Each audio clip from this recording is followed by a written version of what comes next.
table for domain and range of inverse trigonometric functions. Function, domain and their range.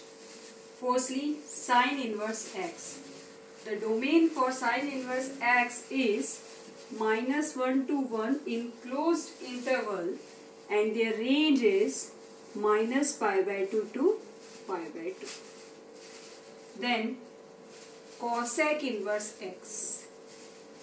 The domain for cosec inverse x is r minus open interval -1 to 1 and the range will be -π/2 to closed interval -π/2 to π/2 -0. That means -π/2 से π/2 के बीच की सारी values including -π/2 π/2 excluding 0 को छोड़कर, 0 आपका set में है, 0 को छोड़कर सारी वैल्यूज रेंज में होगी. इसके बाद हम लेते हैं cos inverse x.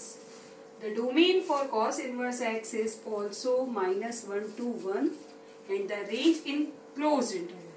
And the range for cos inverse x is 0 to. Now come to sec inverse x.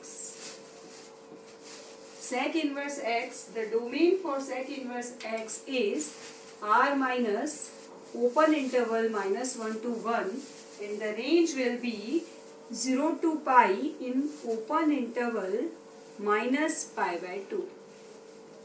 π/2 को छोड़कर सारी values, it is in closed interval. Now, in the similar manner, tan inverse x.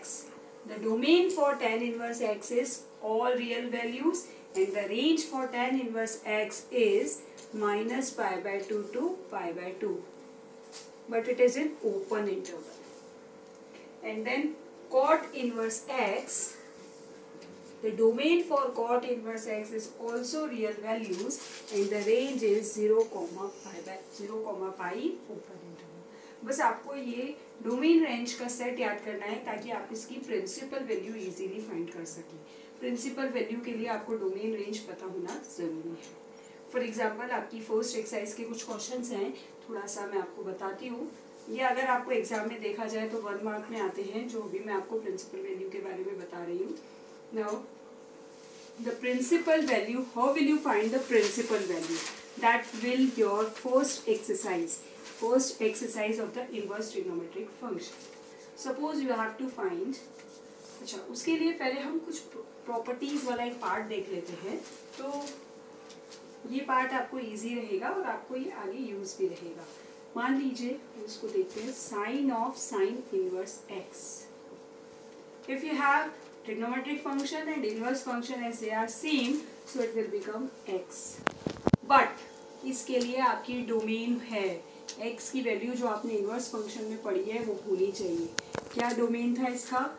-π/2 से -1 से 1. Then only it will become 1. और x, otherwise ये x नहीं होगा. इसी तरह आपके पास cos inverse x equals to x. कब? जब इसकी domain x belongs to -1 to 1 होगी तभी. आपको सारे ट्रिग्नोमेट्रिक फंक्शंस की डोमेन है, वो सारी डोमेन यहाँ इंप्लीमेंट होगी तभी आपकी ये वैल्यू x बनेगी. इसी तरह हम लिख सकते हैं tan of tan inverse x. ये भी आपका x होगा. कब? जब वो उसकी डोमेन में हो. What is the domain for tan inverse x? It will become all real values. Then cot of cot inverse x, it is also x when x belongs to R. Then sec of sec inverse x, it is also x. sec inverse x की domain क्या थी आपकी? -1 to 1 in open interval. And then cosec inverse x is that r minus -1 to 1. And then cosec inverse x equals to x, इसकी भी domain कुछ ऐसे ही थी r minus minus 1। तो ये आपके कुछ प्रॉपर्टीज़ है, कुछ फॉर्मूलाज हैं जो आपको अभी अप्लाई करने पड़ेंगे। ऐसे आपको 6 to 7 प्रॉपर्टीज़ देखनी है बहुत सिंपल, बस इसकी डोमेन आपको याद रखनी है और कुछ नहीं है। Now how will you find the principal value for inverse trigonometric function. अब जो मैं आपको बता रही हूँ उसके लिए ये आपकी एक्सरसाइज है। अभी तक बेसिक कंसेप्ट से ही हम देख रहे थे।